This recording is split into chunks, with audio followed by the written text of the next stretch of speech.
Assalamualaikum warahmatullahi wabarakatuh. Perkenalkan sebelumnya, nama saya Nida Syarifah. Pada kesempatan kali ini, saya akan mempresentasikan tugas pada mata kuliah analisa kualitas lingkungan mengenai analisis lingkungan berat NECDPB dalam udara ambien di sekitar calon tapak pembangkit listrik tenaga nuklir atau PLTN Kalimantan Barat. Jadi, pemerintah Indonesia itu berencana membangun pembangkit listrik tenaga nuklir atau PLTN di Kalimantan Barat, di mana terdapat beberapa lokasi calon tapak PLTN yang tidak jauh dari pembangkit listrik tenaga uap atau PLTU yang beroperasi di Kalimantan Barat, seperti PLTU Kalbar 1, PLTU Kalbar 2, dan PLTU PBSP. Nah, PLTU sendiri itu merupakan penyedia listrik dengan bahan bakar batu bara sebagai energinya, di mana ternyata PLTU itu juga dapat menyumbang polutan udara seperti polutannya itu dihasilkan dari cerobong asap dari PLTU-nya itu akibat proses pembakaran dari batu bara dan uh, yang nantinya itu akan dibawa oleh angin ke lingkungan sekitarnya. Nah, salah satu parameter yang diukur dalam udara ambien itu adalah logam berat, di mana keberadaan di udara ambien itu harus tetap dipantau karena memberikan dampak pada kesehatan manusia.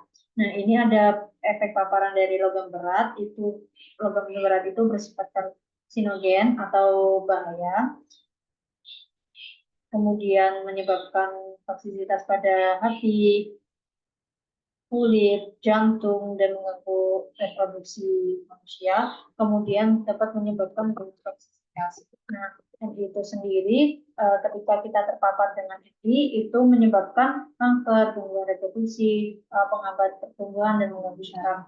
Kemudian ada paparan kronis dari MI, itu melalui inhalasi itu dapat menyebabkan iritasi pernapasan, asma, dan penurunan fungsi paru-paru. Sedangkan menghirup CD itu menyebabkan pneumonitis hingga menyebabkan kematian. Kemudian keracunan PB yang bersifat toksik itu dapat mengganggu fungsi otak, hati, ginjal, dan gangguan reproduksi sistem syaraf. Nah, di sini ada beberapa contoh metode yang digunakan untuk menganalisa kualitas udara. Salah satunya itu dari active sampler, di mana udaranya itu secara aktif ditarik melalui alat pengambilan sampel melalui pompa dan mekanisme lainnya, dan memerlukan peralatan yang lebih kompleks, di mana metode ini mungkin kontrolnya itu lebih presisi terhadap volume udara yang diambil.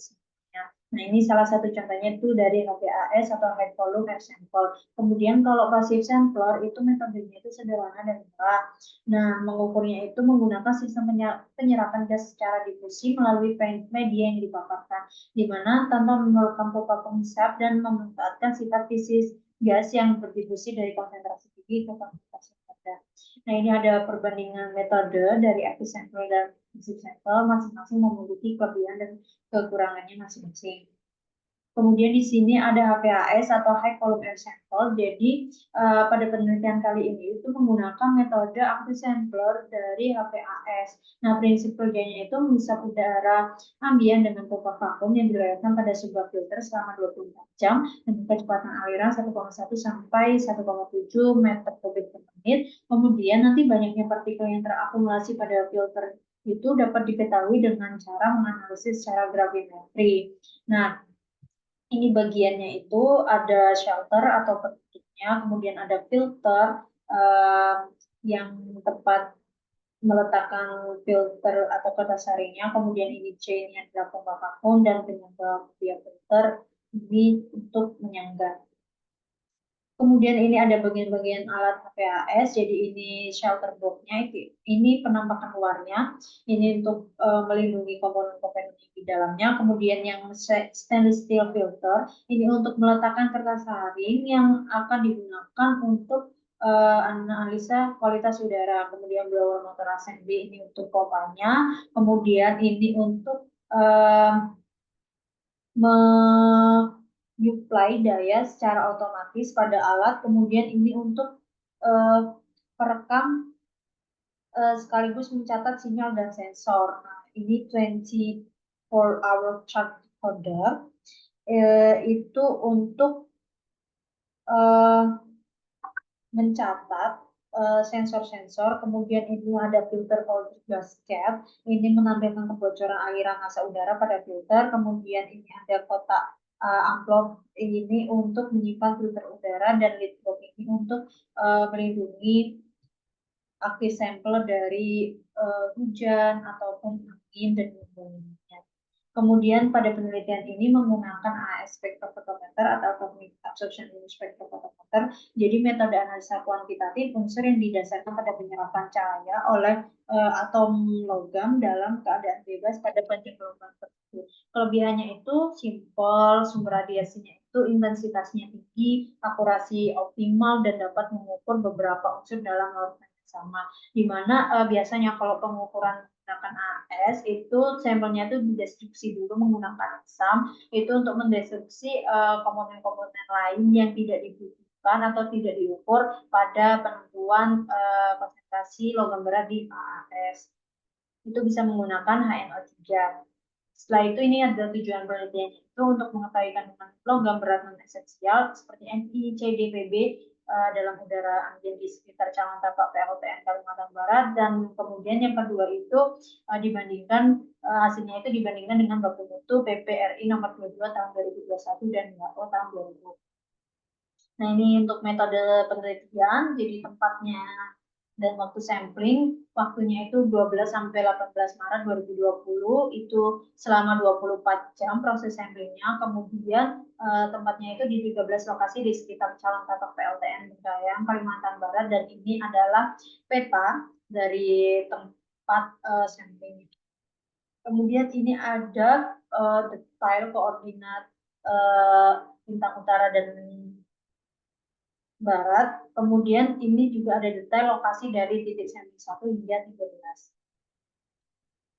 Nah, ini ada alat dan bahannya, itu ada PAS, hot plate, neraca analitik, alat flash, dan AAS. Kemudian bahannya itu dari fiberglass filter paper moldman ukuran 8 kali 10 inch. Kemudian bahan kimianya itu ada dari asam nitrat dan hidrogen peroksida, itu untuk destruksi. Kemudian ada larutan standar induk logam, itu untuk pengukuran absorbansi untuk mendapatkan persamaan dia sama dengan AX plus B. Kemudian ada aqueous. Nah, ini samplingnya, jadi kertas harinya itu ditimbang dulu menjadi berat 1, kemudian diletakkan di HPAS selama pengukuran 24 jam, kemudian di setelah selesai itu diletakkan di dalam plastik klip, dibawa ke laboratorium, ditempatkan di desikator dan diukur atau ditimbang sehingga menjadi berat 2. Nah, kertas saring yang tadi itu kemudian didestruksi itu menggunakan HNO3, H2O2 atau hidrogen peroksida dan aqueous, dan dipanaskan pada suhu 105 derajat Celcius dan kemudian disaring. Nah, filtrat A-nya itu diambil. Nah, kemudian residunya itu didestruksi kembali hingga didapatkan filtrat B. Nah, filtrat A dan filtrat B itu digabung dan dipanaskan hingga mendekati kering. Nah, selama pemanasan itu ditambahin aqueous hingga residunya itu larut. Kemudian diencerkan menjadi 50 ml dan diukur menggunakan AS. Setelah itu ini perhitungannya, jadi ada kadar logam, konsentrasi kali faktor pengenceran kali volume dibagi berat contoh, dan kemudian kadarnya itu diubah ke satuan mikrogram per meter kubik dengan cara B kali 1000. B ini adalah kadar logam. Nah, di sini ada hasil penelitian, jadi data kondisi meteorologi di lokasi penelitian, ada kondisi cuaca seperti cerah, kemudian ada yang juga hujan. Nah, kemudian ada kisaran temperatur sekitar 20-an hingga 30-an. Setelah itu ada kelembapan udara itu di atas 80%, kemudian kecepatan angin berkisaran 1 hingga 2 meter per second. Nah, faktor meteorologi dapat mempengaruhi dispersi dan pengisian pencemaran udara secara alami. Nah, ini ada hasil penelitiannya itu di logam Ni, ternyata konsentrasi tertinggi itu ada di lokasi 1 yaitu 0,0092, di mana lokasi 1 ini tepatnya di SDN 3 Karimunting, pinggir jalan raya dekat dengan tempel.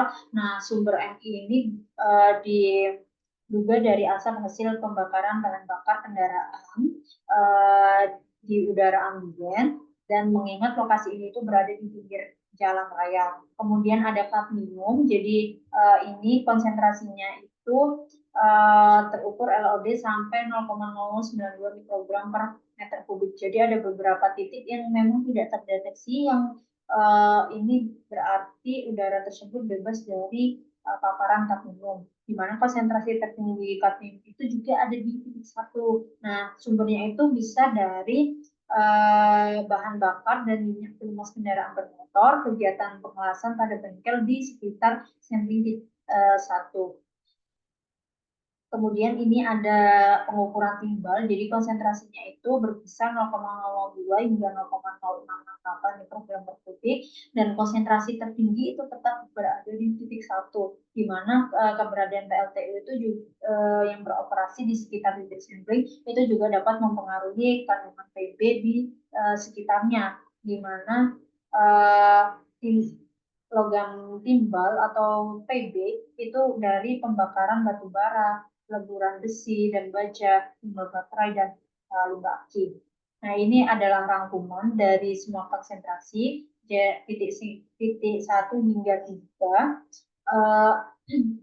Tetap semua konsentrasi tertinggi itu terdapat di titik sampling satu, di mana ternyata kecepatan angin yang rendah sebesar 1 meter per second itu mempengaruhi hasil konsentrasinya. Nah, untuk kondisi cuaca yang cerah, suhu yang tinggi, dan kelembapan udara yang rendah pada titik sampling satu tidak memberikan pengaruh yang signifikan terhadap konsentrasi polutan. Nah, ini ada standar baku mutunya. Jadi ada dari PPRI nomor 22 tahun 2021, itu dari PB itu 2 mikrogram per meter kubik, ada dari WHO, kemudian US EPA, European Commission, CNAAQS, dan pusar pedal Batam. Nah, masing-masing ini memiliki baku mutu, dan ada beberapa memang logam berat yang tidak memiliki baku mutu. Nah, konsentrasi N ini memenuhi standar baku mutu European Commission dan usulan pusat pedal Batam. Sedangkan konsentrasi kadmium itu masih memenuhi standar baku mutu WHO, European Commission, CNAAQS, dan pusat pedal Batam. Namun pada titik satu itu terdapat pengecualian karena memiliki baku mutu dari WHO dan European Commission dan CNAAQS. Kemudian konsentrasi PB itu masih memenuhi standar baku mutu udara ambien menurut PPRI nomor 22 tahun 2021, kecuali pada titik sampling 1 karena melebihi batas ambang dari WHO dan lainnya. Kemudian ini kesimpulannya, jadi udara ambien di sekitar calon tapak PLTN di Kalimantan Barat mengandung logam non esensial Ni, Cd, dan Pb dengan konsentrasi masing-masing berkisar 0,007 sampai 0,0092 untuk Ni, kemudian kurang dari LOD sampai 0,0092 mikrogram per meter kubik untuk Cd, dan 0,002 sampai 0,068 itu untuk logam PB. Kandungan logam berat CD dan PB dalam udara ambien di sekitar calon tapak PLTN Kalimantan Barat tersebut masih memenuhi standar baku mutu udara ambien menurut PPRI nomor 22 tahun 2021 dan tahun 2000, kecuali pada titik sampling 1 dengan beberapa alasan yang telah disebutkan. Terima kasih. Sekian presentasi dari saya. Mohon maaf apabila ada kesalahan kata. Semoga bermanfaat. Sekian dari saya. Wassalamualaikum warahmatullahi wabarakatuh.